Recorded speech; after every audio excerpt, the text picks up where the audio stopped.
On the morning of May 8, 2005, a man was walking his dog through Limefield Woods, a stretch of remote forest sitting roughly 8 miles southwest of the small market town of Biggar in South Lanarkshire, Scotland. It was quiet country, the kind of place you go to clear your head. His dog stopped, refused to move when called. The man walked over to see what had caught the animal's attention, and stopped. Half concealed in a ditch, face down, was the body of a young woman. She was unclothed. The woman in the ditch was Emma Caldwell. She was 27 years old. She had been missing for more than 4 weeks, and the name of the man who put her there would not be spoken in a court of law for nearly 19 years. Emma Caldwell was born on January 31, 1978, in and around Cardross, a small village on the north bank of the Firth of Clyde in Argyll and Bute, Scotland. It is the kind of place, stone walls, tidal water, open sky, that tends to produce people who are quietly capable and deeply connected to their surroundings. Emma was both. Those who knew her described a very happy childhood. She developed a passionate interest in horses from a young age, and by her early 20s she had turned that passion into work, teaching horse riding. She was good at it, good with animals, good with people, patient in the way that riding instructors need to be. Her family, her parents William and Margaret, and her older sister, lived in Erskine in Renfrewshire. Emma was, by all accounts, a gentle presence in that home, the kind of daughter who came back for Sunday dinners. Then in 1998, Emma's older sister was diagnosed with cancer. She died. Emma was 20 years old. She had not expected to outlive her sister. The grief, by the accounts of those who loved her, sent her into a depression that changed the trajectory of her life. A partner she was with at the time introduced her to heroin as a way to cope with the loss. It is a familiar and devastating path, grief exploited as an entry point. By 2002, Emma had moved with this partner to the Govan area of Glasgow. Her addiction deepened. She moved into a hostel in the Govan Hill district. She began working in Glasgow's red light district to fund the heroin. What is often lost in coverage of women like Emma Caldwell is the specific shape of the road that brought them to where they were found. Emma did not grow up in crisis. She grew up in a home with parents who loved her. She became a horse riding teacher. She had a future that she was building, and then she lost her sister, and then someone handed her heroin in her grief. That is not a moral failure. That is a predatory sequence. The distinction matters, because how society frames the lives of women like Emma directly determines how seriously their deaths are investigated. As this case will show, it determined that too. William and Margaret Caldwell never gave up on their daughter. They visited her at the hostel regularly. They brought her food, they did her washing, they put credit on her phone so she could call them. They later told journalists they had been naive about the true cost of her addiction. They hadn't initially realized she had turned to prostitution to fund it. But they knew the woman she still was underneath. They came every week. She came home for Sunday dinners. In early 2005, Emma told her family she wanted to seek rehabilitation. Her parents were overjoyed. The last confirmed sighting of Emma Caldwell alive was captured on closed-circuit television at approximately 11 p.m. on Monday, April 4, 2005. The footage showed her walking alone along Butterbiggins Road, heading in the direction of Victoria Road on the south side of Glasgow. She did not come home. Her family arranged to meet her on April 6th. When she failed to appear and couldn't be reached by phone, they grew concerned. But in the early days, absence can still look like distance. They waited. They searched. On April 11, 2005, 7 days after Emma was last seen, her family formally reported her missing to Strathclyde police. For weeks, William and Margaret Caldwell and Emma's brother drove around Glasgow looking for her. They went to the streets where she worked. They asked questions. They showed her photograph. They did what families do when the people they love disappear, and they don't yet know the worst has already happened. On May 8, 2005, a dog walker found Emma's body in Limefield Woods, South Lanarkshire, roughly 40 miles from the streets where she had last been seen alive. She had been there for more than a month. The delayed discovery significantly complicated forensic efforts. DNA recovery was severely hindered. A pathologist who examined Emma's body confirmed the cause of death as compression of the neck. The report stated that the pattern of injury was most consistent with manual strangulation, though the application of a ligature either in addition to or instead of bare hands, could not be excluded. Emma's mobile phone, her clothing, and her personal belongings were never found. Strathclyde police launched a murder inquiry. The case attracted early attention. A BBC Crime Watch appeal aired on June 15, 2005, and officers reported that new leads came in as a result. DNA testing was carried out on items found on Emma's body, as well as on 3 used condoms discovered near Limefield Woods, cigarette ends, and condom wrappers. None of the samples matched any identified suspect or Emma herself. What investigators did have, almost immediately, was a name. Ian Packer was a man who had been a regular client of women working in Glasgow's sex trade. He was questioned by police within weeks of Emma's body being found. The women Emma worked alongside knew him. They had documented him. In the informal safety network that sex workers rely upon in the absence of meaningful institutional protection, Packer had been entered into what was called a beware book, a collection of warnings passed between women about clients who were dangerous. Multiple women identified Packer and reported to police that he had raped them. They told officers that he had driven them to woods in South Lanarkshire, the same general area where Emma's body was discovered. They said he was infatuated with Emma. They said he had changed his account of events with police multiple times. These women felt their concerns had been ignored because they were prostitutes. Strathclyde police had, by the time Emma Caldwell's body was found in May 2005, already handled at least 7 murders of women involved in prostitution in the Glasgow area since 1991. Only 2 of those cases had been solved.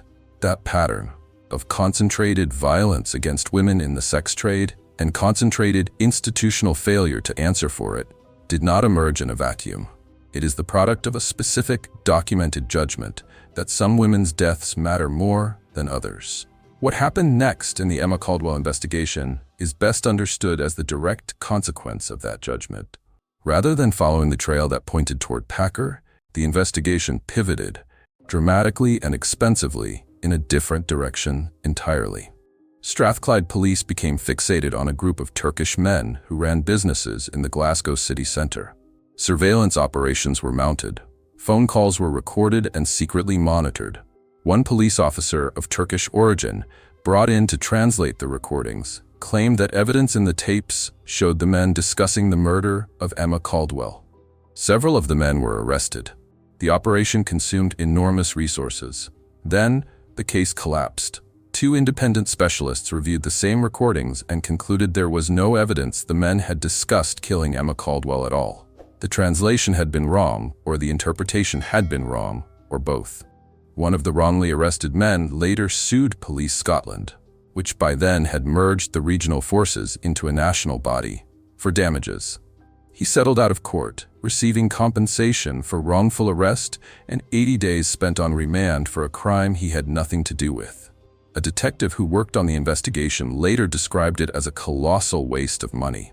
He told journalists he believed the operation had continued for so long because senior officials in Strathclyde police wanted a conviction, having already committed record sums to the pursuit. A second former detective was blunter. The operation against the Turkish men had become so large and so advanced that it effectively blinded investigators to more realistic suspects. Ian Packer walked free. Emma Caldwell's murder went cold. Between 2005 and 2015, Ian Packer did not stop. In the decade during which Emma Caldwell's murder sat unexamined, Packer continued targeting women in Glasgow's sex trade. He drove them to isolated locations. He was violent. He committed rapes. He held women against their will. Women continued to come forward to report him. And in case after case, those reports did not produce consequences for Ian Packer. What they did produce was a growing record, a documented catalog of violence against women, each report an individual act of courage, collectively forming a picture that the system kept declining to see. There is a word for what was happening during these years, and the word is not procedural failure, though that is also true. The word is abandonment. 22 women eventually gave evidence against Ian Packer at trial. At least 11 of those assaults occurred after Emma Caldwell's murder, meaning that the price of the institutional failure that let Packer walk away from the 2005 investigation was not only that Emma did not receive justice, The price was also paid in the bodies and the broken lives of the women who came after her. That accounting is not speculation. It is the verdict's arithmetic. The Caldwell family, Margaret, William, Emma's brother, never stopped pressing. In the years after Emma's murder, they became quiet, determined advocates for a re-examination of the case. William Caldwell would not live to see the day his daughter's killer was convicted, but he spent years fighting for it alongside Margaret, showing up to every meeting, every appeal, every conversation that might move something forward. In April 2015, the Sunday Mail newspaper published an investigation naming Ian Packer as a man who had been questioned by police within weeks of Emma's body being found in 2005, and who had never been charged. The article named sources, described Packer's behavior toward women in the sex trade, and raised direct questions about why the investigation had moved away from him. Strathclyde Police, by then subsumed into the newly formed Police Scotland, launched an investigation not into Ian Packer, but into finding the journalist's sources. That investigation was later ruled unlawful by a tribunal, which found it had interfered with press freedom and had a chilling effect on journalists' ability to report in the public interest. 7 weeks after the Sunday Mail article was published, and only after the direct intervention of Frank Mulholland, Scotland's Lord Advocate and most senior prosecutor, Police Scotland formally reopened the investigation into Emma Caldwell's murder. It had been closed for a decade. The reinvestigation that began in 2015 was, in scope, unlike anything Scottish policing had previously attempted for a single murder case.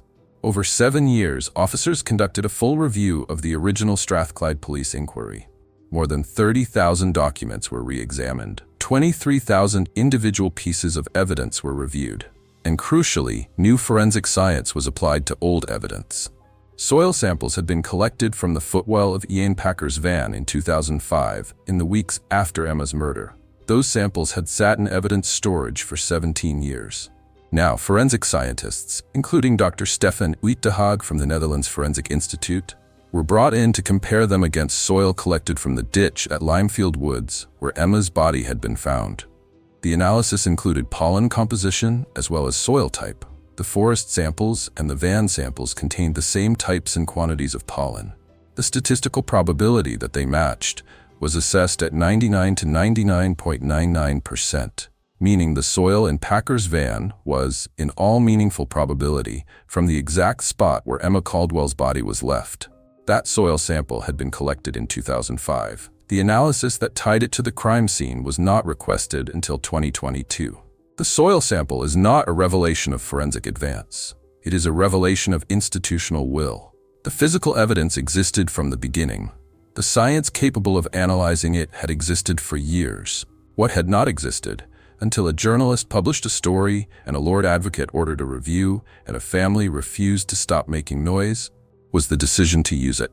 The question the public inquiry must answer is not only why the original investigation failed, it is why, for a decade, no one who held the evidence found reason to look again. In 2018, journalist Samantha Poling of BBC Scotland's Disclosure Programme secured an extraordinary interview with Ian Packer. He was not in custody. He had no legal obligation to speak. Packer sat on camera and denied killing Emma Caldwell. He denied being violent toward women. He denied knowing her well. Within days of the documentary being broadcast, one of Packer's former partners went to the police. She reported that he had pushed her onto a bed, placed his hands around her throat, and choked her to the point of danger to her life. Packer was charged, prosecuted, and convicted.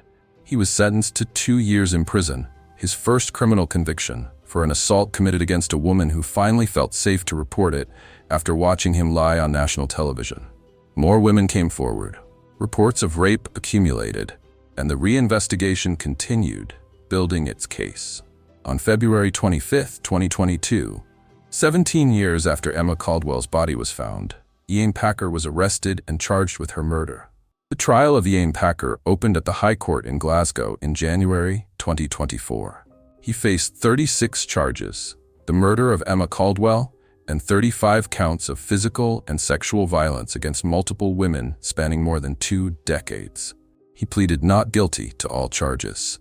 What followed was one of the most significant criminal trials in Scottish legal history.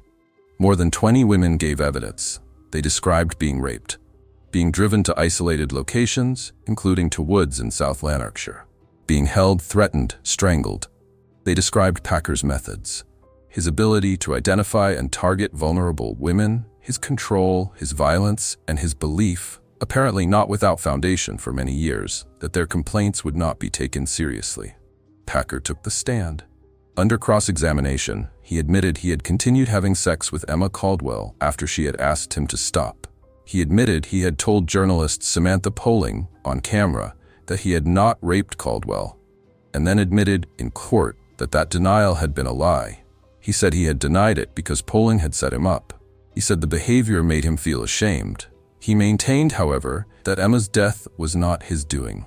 The prosecution laid out 17 separate strands of circumstantial evidence: the soil analysis linking his van to Limefield Woods, the pollen profile matching the specific site, the testimony of women who had been driven to those same woods by Packer, the documented Beware book entries, the pattern of strangulation that ran through his offending across 25 years. The advocate Depute, in his closing statement, told the jury that the most compelling of all the evidence was the location of Emma's body itself. There was, he said, nothing to suggest that anyone other than Ian Packer had a demonstrated predilection for strangling sex workers in Limefield Woods. 16 sex workers had accused him of violence. 11 had described him grabbing or squeezing their throats. The jury was driven to Limefield Woods. They stood at the site where Emma had been left. They saw the isolation of it, the distance, the deliberateness. On February 28, 2024, the jury returned its verdict. Ian Packer was found guilty of the murder of Emma Caldwell. He was found guilty of 32 additional charges against 22 women, including 11 rapes. Lord Beckett, sentencing Packer, did not mince his words. He told him that over more than 25 years, he had pursued a campaign of violence and appalling sexual mistreatment of a very large number of women. He said Packer had caused great harm as he indulged his pathologically selfish and brutal sexual desires. He sentenced Ian Packer to life imprisonment, with a minimum punishment part of 36 years, the second longest sentence ever handed down in Scotland. Outside the courtroom, Margaret Caldwell spoke. Her husband William had died before this day came. He had spent years fighting beside her, and he had not lived to see it end. Margaret said she was happy with the decision. She said they had waited a long, long time, and then she said something that should be heard clearly and not softened. There is no closure as far as she is concerned. She just has to live with everything. That is not the language of resolution. It is the language of a woman who has been fighting an institution and a grief for 19 years, and who is still standing, and who knows that a verdict, for all its weight, does not give back what was taken. Police Scotland issued a formal apology. Assistant Chief Constable Beck Smith acknowledged publicly that Emma Caldwell, her family, and many other victims were let down by policing in 2005. She acknowledged that a significant number of women who had shown remarkable courage to speak up at that time did not get the justice and support they needed and deserved from Strathclyde Police. Emma's lawyer, Amr Anwar, described Ian Packer as the most prolific sex offender in the history of Scotland and one of the most prolific sex offenders in the history of the United Kingdom. He called for a full public inquiry into the conduct of the original investigation and the decade in which the case was allowed to go cold. On March 6, 2024, Scottish Cabinet Secretary for Justice, Angela Constance MSP, announced that an independent public inquiry into the police handling of the case would be established. The Caldwell family's lawyer stated that the scale of the crimes and the failures were so catastrophic that only an independent judge from outside the Scottish justice system would suffice. On April 24, 2025, it was announced that Lord Scott, a senator of the College of Justice, would chair that inquiry. The inquiry had not yet begun at the time of this script's preparation. Investigative journalist Jim Wilson, writing in the London Review of Books in 2024, made a point that deserves to be said plainly. The trial heard no compelling evidence that had not been available within months of Emma Caldwell's death. The soil sample that tied Packer's van to Limefield Woods was collected in 2005. The expert who analyzed it was asked to do so in 2022. The testimony of women who had survived Packer's violence, who had gone to police in 2005, who had been in the Beware book, was available from the beginning. The long-delayed prosecution was not the result of a forensic breakthrough. It was the result of a journalist publishing a story that could not be ignored, a Lord Advocate ordering a review that had to happen, and a family that refused, for 19 years, to be quiet. Those are not the mechanisms of a functioning justice system. They are the workarounds a family was forced to build because the system failed them. Emma Caldwell taught children to ride horses. She lost her sister, and she was handed heroin in her grief, and she struggled, and she loved her parents, and she went home for Sunday dinners. What shone through to the reinvestigation team throughout their work, according to the statement Police Scotland released on the day of the verdict, was her gentle personality. Gentle personality. After 19 years, after the institutional failure and the wrongful arrests and the decade of silence and the women whose reports went unanswered, what remained legible in the evidence and in the testimony and in the memory of those who loved her was still Emma, still the person she had been. Margaret Caldwell has met with first ministers and justice secretaries.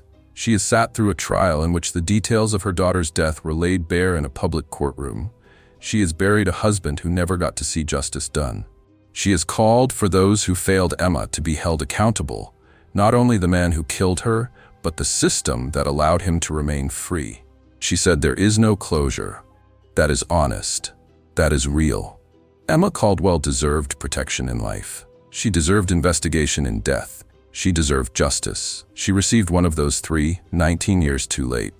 Thanks for watching. If you're interested in real investigations, shocking cases, and justice served, please subscribe, leave a comment, and join us as we explore more true crime stories.